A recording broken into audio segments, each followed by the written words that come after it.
Welcome to Fresh Talk News Channel. Today, we dive into the latest updates on the ongoing conflict between Russia and Ukraine.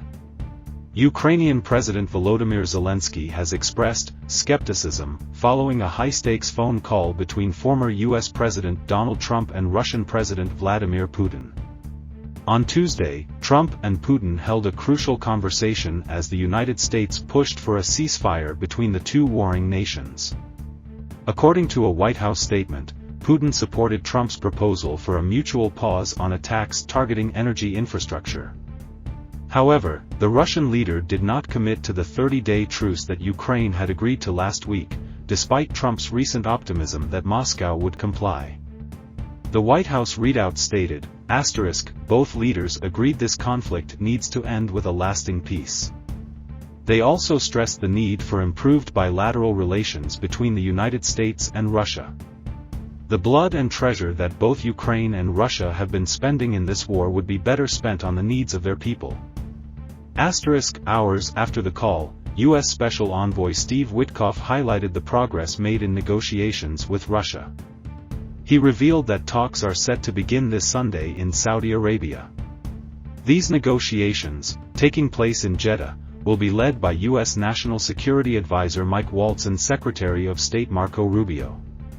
Witkoff, who spent over 7 hours in meetings with Putin prior to Trump's call, suggested that discussions around halting attacks on energy infrastructure and efforts to stabilize the Black Sea region have laid the groundwork for a potential full ceasefire. "I think the devil is in the details," Witkoff said. "We've got a team going to Saudi Arabia led by our National Security Advisor and our Secretary of State. And I think we've got to figure out those details. The point is that up until recently, we really didn't have consensus around these aspects, the energy and infrastructure ceasefire and the Black Sea moratorium on firing. Today, we got to that place, and I think it's a relatively short distance to a full ceasefire from there." In a pre-taped interview with Fox News, The Ingram Angle, Trump acknowledged that the 30-day ceasefire sought by Ukraine would have been tough. He added, "Right now, you have a lot of guns pointing at each other. And the ceasefire, without going a little bit further, would have been tough. I think we had a great call. Talked about a lot of things and toward getting it to peace.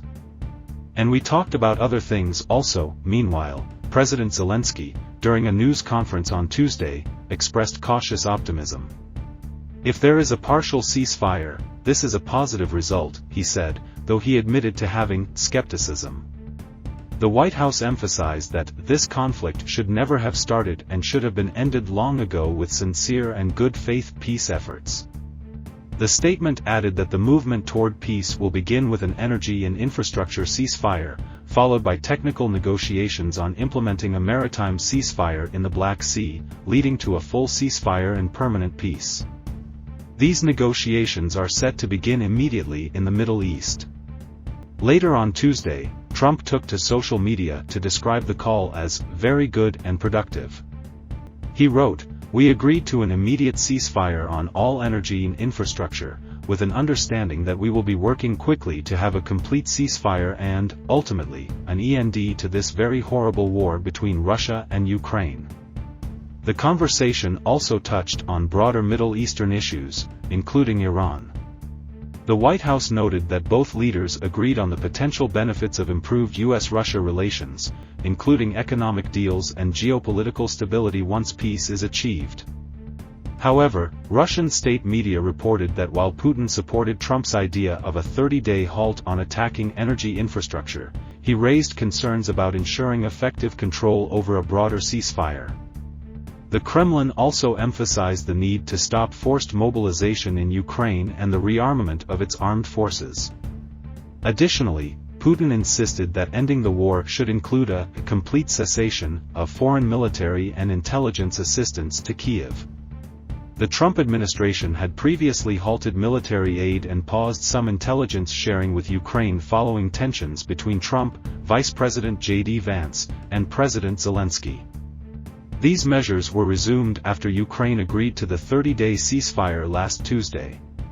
Zelensky, during his news conference, was asked by ABC News' James Longman about his thoughts on Trump and Putin's relationship and whether he would commit to an energy ceasefire. It's hard to tell. It's hard to give an answer to the question in terms of the relationship between Trump and Putin, Zelensky responded. I count on having a conversation with President Trump. We will understand the details. We have always supported the ceasefire position and not to use any weapons against the energy infrastructure, and also we have supported the position of not to attack the naval corridors. These were our proposals, and we will support any proposals that would lead to stable and fair peace. But for that, we would need to understand what we are talking about, what are the details, and hopefully, we will learn all those details so that the partners would be telling to us. Because there are two parties in this war, Russia and Ukraine, so without Ukraine, I think many negotiations without Ukraine would not result in any help. Thanks for watching Fresh Talk News channel.